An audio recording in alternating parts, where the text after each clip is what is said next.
Madam ನಮಸ್ಕಾರ. Secretary ನೀವೇ ರೀ? ಟೆಂಡರ್ ವರ್ಚರ್ ಕೊಡಲ್ರಿ ಮೇಡಮ್? ಇಲ್ರಿ ಮಾತಾಡ್ಲಕ್ಕೆ ಫೋನ್ ಕೊಟ್ರೆ ಮಾತಾಡಲ್ರಿ. ನಾ ಅದೇ ಕೇಳಿದೆ ರೀ, ಕಳಿಸಿದ್ದೇವೆ ಇಲ್ರಿ ಇಲ್ಲಿ ವ್ಯಕ್ತಿ ಅಲ್ಲಿಂದ ಇಲ್ಲಿ ಬರೋ ಅವಶ್ಯಕತೆ ಏನಿತ್ತು ಹೇಳ್ರಿ. ನನ್ನ ಕಡೆ ಇಲ್ರಿ ಅದು. ಮತ್ತೆ ಒಂದೇ ಮಾತನ್ನ ಹೇಳಿದ್ನಿಲ್ರಿ ನನ್ನ ಕಡೆ ಇಲ್ರಿ ಅಂತ. ನನಗೆ ಗೊತ್ತಿಲ್ರಿ. ನಾ ಆಪರೇಟರ್ ಕೇಳಿ ಸೆಕ್ರೆಟರಿ ಏನೇ ಕೇಳಿದ್ರು ಪಿ ಡಿ ಅವ್ರು ಏನ್ ಹೇಳ್ತಾರೆ, ಸೆಕ್ರೆಟರಿ ಅವ್ರ ಸಿಬ್ಬಂದಿ ಕೇಳ್ರಿ ಅಂತ ಹೇಳ್ತಾರ ಅವ್ರು. ಗ್ರೇಡ್ 1 ರೀ, ಗ್ರೇಡ್ 2 ರೀ ನೀವು? ನಾ ಅಕೌಂಟೆಂಟ್ ಇದ್ದೀನಿ. ನಾ ಸೆಕ್ರೆಟರಿನಲ್ಲ, ಅಕೌಂಟೆಂಟ್ ಇದ್ದೀನಿ. ಅಕೌಂಟೆಂಟ್ ಏನೇ ಇರಲಿ, ಪಂಚಾಯತಿ ಸಿಬ್ಬಂದಿ ಇಲ್ರಿ? ಅಲ್ಲ, ಸಿಬ್ಬಂದಿ ಇದ್ರೆ ಈಗ ನನಗೆ ಗೊತ್ತಿಲ್ಲ. ಈಗ ಏನ್ ಮಾಡ್ಬೇಕು ಹೇಳೋದು? ಬರ್ದು ಕೊಡ್ರಿ, ಆಪರೇಟರ್ ಮಾಡ್ತಾನೆ. ನಾನು ಅದೇ ತಗೊಂಡ್ ಹೋಗ್ತೀನಿ. ಕಂಪ್ಯೂಟರ್ ಆಪರೇಟರ್ ಮಾಡ್ತಾನೆ. ಅವನ ಕಡೆ ಕೇಳಿದ್ರೆ ಸಿಗ್ತದೆ. ಓಕೆ, ನನಗೇನು ಅಭ್ಯಂತರ ಇಲ್ಲ, ನೀವು ಬರ್ದು ಕೊಡ್ರಿ. ಅಧ್ಯಕ್ಷರ ನೀವು ಬರ್ದು ಕೊಟ್ರೆ ಹೋಯ್ತೀನಿ, ನನಗೇನು ಅಭ್ಯಂತರ ಇಲ್ಲ.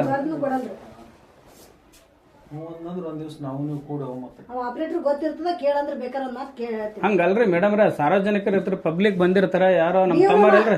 ಅವ್ರ ತಮ್ಮ ಇರ್ಲಕ್ರ ಹುಡುಗ ನಾನು ಏನ್ ಅಂದಿಲ್ಲ. ಆ ಹುಡುಗನ ಒಂದ್ ಮಾತಾಡಿಲ್ಲ. ನೀವೇ ಮೊದ್ಲು ಚಂದ ಮಾತಾಡಿಲ್ಲ. ಸೆಕ್ರೆಟರಿ ಯಾಕಿರಿ, ಅದು ಯಾಕಿರಿ? ಹೌದು ಮೇಡಮ್, ಪಬ್ಲಿಕ್ ಈಗ ಪಬ್ಲಿಕ್ ಆಗಿ ಬರ್ತಾರ. ಪಬ್ಲಿಕ್ ಆಗಿ ಬಂದ್ರೆ ಎದಕ್ ಬರ್ತಾರ? ಚಂದ ಮಾತಾಡೋದಲ್ರಿ. ಮಾತಾಡೋ ಅಧಿಕಾರ ಅದ್ರೇನ್? ಪಬ್ಲಿಕ್ ನೀವು ಪಬ್ಲಿಕ್ ಸರ್ವೆಂಟ್ ಇರ್ರಿ. ನಾವು ಪಬ್ಲಿಕ್ ಸರ್ವೆಂಟ್ ಇದೀನಿ. ಇಲ್ಲ ಮತ್ತೆ 2 ಸಲ ಪಬ್ಲಿಕ್ ಸಿಕ್ಕಂಗ್ ಮಾತಾಡೋ ಅಧಿಕಾರ ಅದ. ಯಾರ್ರಿ ಕೇಳಿಲ್ಲ ಮಾತು ಕೇಳ್ಬೇಕು.